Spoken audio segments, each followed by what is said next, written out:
Vous venez de vendre votre véhicule à un particulier et celui-ci, quelques jours après, vous adresse un SMS ou un courrier vous réclamant une indemnisation parce qu'il estime qu'il y a un problème sur le véhicule et que c'est un vice caché.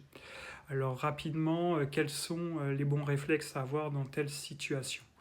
D'abord, la notion de vice caché, il faut savoir que c'est un vice qui rend le véhicule impropre à son usage. Donc il faut vraiment que quasiment le véhicule soit immobilisé et qu'il ne puisse plus rouler.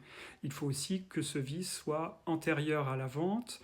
Donc effectivement, si le vendeur a déjà roulé plusieurs mois avec, a priori la notion de vice caché, elle sera plus difficile à caractériser.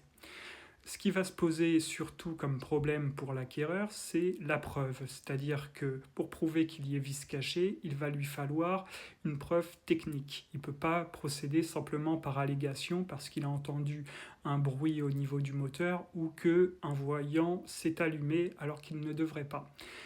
Élément technique, le rapport d'un garagiste ne sera très souvent pas suffisant parce que le garagiste, il n'est pas forcément impartial, il a été appelé sur la base des demandes du client, de son client, pardon, et il n'a pas forcément en plus la compétence technique requise.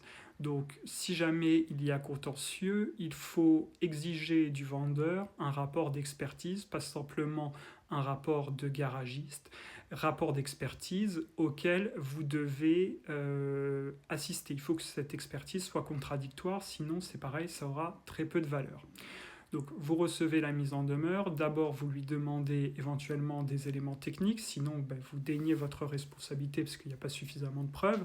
Ensuite, si on vous convoque à une expertise, eh bien vous vous rendez à l'expertise et vous faites valoir vos arguments.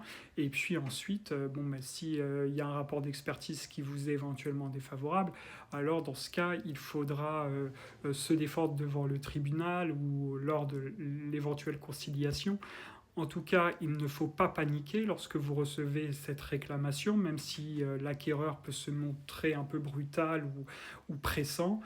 Il doit respecter un certain formalisme. Donc d'abord l'envoi d'une mise en demeure, après éventuellement donc cette expertise contradictoire, ensuite éventuellement une conciliation et seulement enfin une assignation devant le tribunal, procédure durant laquelle vous pourrez en tout état de cause vous défendre.